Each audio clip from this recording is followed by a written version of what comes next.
Hello and welcome to what's in this week's Oban Times with me, Sandy Neal. Me, Cathy Griffiths. And me, Fiona Scott.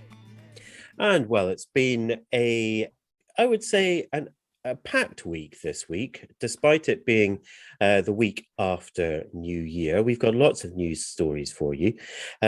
First up, a YouTube video titled Flying to Britain's Least Used Airport on the Isle of Colonsay, viewed 130,000 times in a week so far, has angered islanders for mistaking a barren car park for the community garden.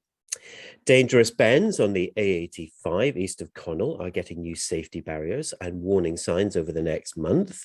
So there will be temporary traffic lights up on that main trunk road for the next month.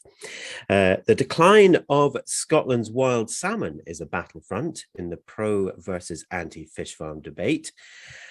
Now a new report published in an independent journal has found no impact on wild fish stocks from salmon farms.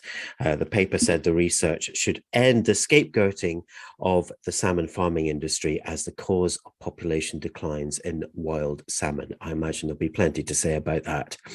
And I think there might be. Which you can read about in next week's paper. Finally, from me, there's relief for a Mull couple who flew to the Philippines to aid a tiny island community hit by Typhoon Odette before Christmas. And the family of the wife of the couple, she comes from a village which was in the direct path of the super typhoon, which hit 10,000 villages with something like 240 kilometer per hour winds, which just sounds unbelievable. But makes our winds sound like a breeze. Breeze. It does, doesn't it? It does put it in perspective.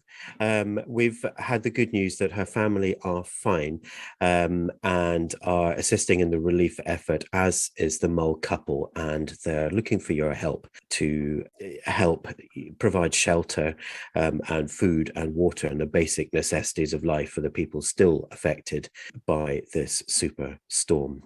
Cathy, over to you. What have you got? Well, I've got news of a new woodland that's going to be created at Dunbeg, where all the big houses are being built. Now, the task has been given to a lady called Susan Simpson, who is a bit of a charity and community stalwart. She's well used to setting up fundraising and various groups and organisations, and she lives in one of the new houses at Dunbeg. So herself and a 16-year-old daughter, Caris, they're leading this initiative to create a new woodland on one of the hills over there. So it's all very exciting. So they've got the land, but what they need now is the volunteers, people to be trustees or people to go along on work parties, and they've got some cracking ideas already for it. There is going to be a public consultation coming up again in the spring as well, for people to sort of get more ideas together, but that's going to be a cracking project. Sticking on the nature and the natural world theme, Winterwatch is back on January the 18th on BBC Two, and it's coming from Mull. And also, the series is going to feature an Oban chap, Robert Crookshanks, known as Crookie to many, and he is going to be letting people in on viewing the views that he can see from his garden at night when pine martins come to visit. So Crookie's a photographer. It's also a way of helping mental health, and he wants to share that with people. So, nature watching is a wonderful thing. It's a healer. So there we go. Also, we've been finding out about a young lad called Fionn Cook, who's over on Lismore. So Fionn's a teenager, and he's set up a new tradition on the island, a bit of a football tradition over the festive time, and he's raised loads of money for the Scottish Air Ambulance. So there we go. Well done, Fionn. Fee, what about you? Oh, that was quite a good link. Football. Now we'll go on to sport. There we are. Well, smooth operator. There hasn't been a lot of football going on at the moment, Cathy, as most Oban Saints followers all know. Football and rugby are decimated yet again with COVID and the weather, of course, which isn't helping. But we've still got news. Two of Oban's big hitters. This is rugby star Magnus Bradbury and golf supremo Bob McIntyre They've both made the headlines in the sports section this week. One has a major new sponsor and the other has been recognised for his outstanding contribution to his club throughout December. So you can read all about what they've been up to in the sports section.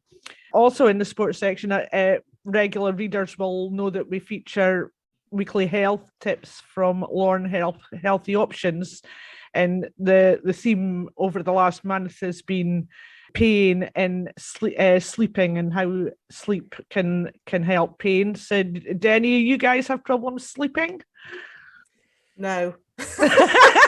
It's mostly toddler related, and the news that I've left off my news list is that he broke out of his cot last week, which I didn't put in the Oban Times, but my wife lying in bed early one morning heard 1, 2, 3 up, and then a thump, and then patter, patter, patter, patter, and then little hands on her face. And one morning, it was at 10 to 4. So yes, V is the answer. Well, we have got some top tips for sleep improvement from Lorne Healthy Options lead exercise professional Rob Graham. I don't know if he can help you with that one, Sandy. I'm all ears, V. I'm all ears. This week, Rob's explaining how a sufficient sleep pattern can help us calm the nervous system and combat pain. But maybe Hamish can just have a wee read at that and find out how we can get back to sleep and leave his mum and dad alone. Thanks, V.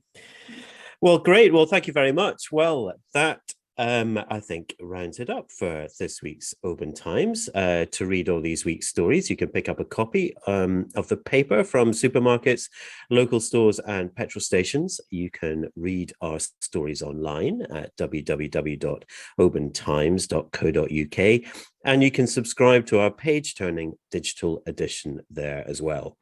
Here at the Oban Times, we're always happy to hear from you, so please stay in touch, tell us your stories and share your photos.